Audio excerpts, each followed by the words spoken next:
আজকে আমরা কথা বলবো ফলিক অ্যাসিডের গুরুত্ব কী। সবাই মনে করেন যে ফলিক অ্যাসিড আসলে শুধু প্রেগনেন্সিতেই খেতে হয়। আসলে ফলিক অ্যাসিড আমরা কিন্তু বন্ধ্যত্ব চিকিৎসায় ছেলে মেয়ে উভয়কেই, অর্থাৎ নারী পুরুষ উভয়কেই কিন্তু প্রেসক্রাইব করে থাকি।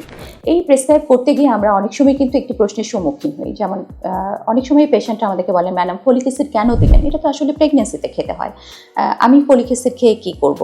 বা ম্যাডাম আপনি আমাকে এবং হাজব্যান্ডকে দুজনকেই ফলিক অ্যাসিড খেতে দিয়েছেন, কিন্তু হাজব্যান্ড কিন্তু খেতে চাচ্ছে না।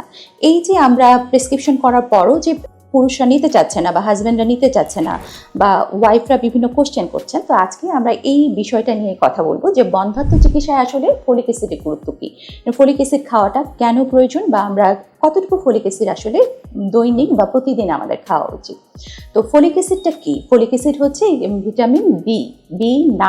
এটি খুব ছোট্ট একটা ভিটামিন হলেও কিন্তু বন্ধ্যত্ব চিকিৎসায় এবং হচ্ছে প্রজননের ক্ষেত্রে কিন্তু এটির একটি খুব বড় ভূমিকা রয়েছে। ফলিক অ্যাসিড, এই ভিটামিন B9 সেটির কাজ কী? সেটি সাধারণত এই ফলিক অ্যাসিড রক্তশূন্যতাকে পূরণ করে, অথবা আমরা যদি খুব সহজ করে বলি যে লোহিত রক্তকণিকা তৈরিতে সাহায্য করে।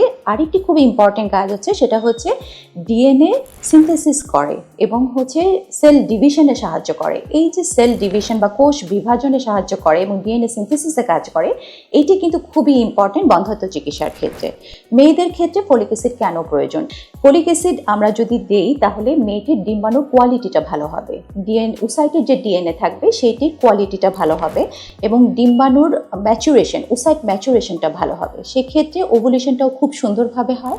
ডিম্বাণু কোয়ালিটি ভালো থাকার কারণে এর ফার্টিলাইজেশন ক্যাপাসিটিটাও ভালো থাকে এবং ফার্টিলাইজেশন রেটটা ইমপ্রুভ করে। এবং একই সাথে এই ফলিক অ্যাসিড কিন্তু এন্ডোমেট্রিয়াম, অর্থাৎ এখানে দেখুন যেই জায়গাটায় বাচ্চাটা বসে জ্বরের ভেতরে, এই এন্ডোমেট্রিয়াল বেডে এন্ডোমেট্রিয়াল রিসেপ্টিভিটিটা বাড়ায়, অর্থাৎ এন্ডোমেট্রিয়াম যে এমব্রায়োকে বা ভ্রূণকে গ্রহণ করবে এবং এখানে বসতে সাহায্য করবে, সেই জিনিসটাকে কিন্তু সুন্দর করে একটা ভালো রিসেপটিভ এনভায়রনমেন্ট তৈরি করে দেয়, যাতে ভ্রূণটা জ্বরের ভেতরে সুন্দর করে বসতে পারে বা ইমপ্ল্যান্টেড হতে পারে।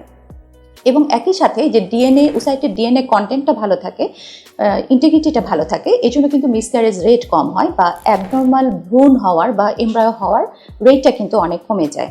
আর ছেলেদের ক্ষেত্রে যেটি হয়, পুরুষদের ক্ষেত্রে কিন্তু প্রতিদিনই হচ্ছে সেল ডিভিশনের মাধ্যমে এই নর্মাল যে জার্ম সেল লাইন থেকে একদম ম্যাচিউর স্পার্ম পর্যন্ত তৈরি হওয়ার জন্য যে প্রতিদিন যেই সেল ডিভিশন হতে থাকে এবং lakh lakh million million sperm production হতে থাকে, সেখানে কিন্তু ডিএনএ সিনথেসিসের জন্য এবং এই সেল ডিভিশনের জন্য ফলিক অ্যাসিড একটি খুব গুরুত্বপূর্ণ ভূমিকা পালন করে।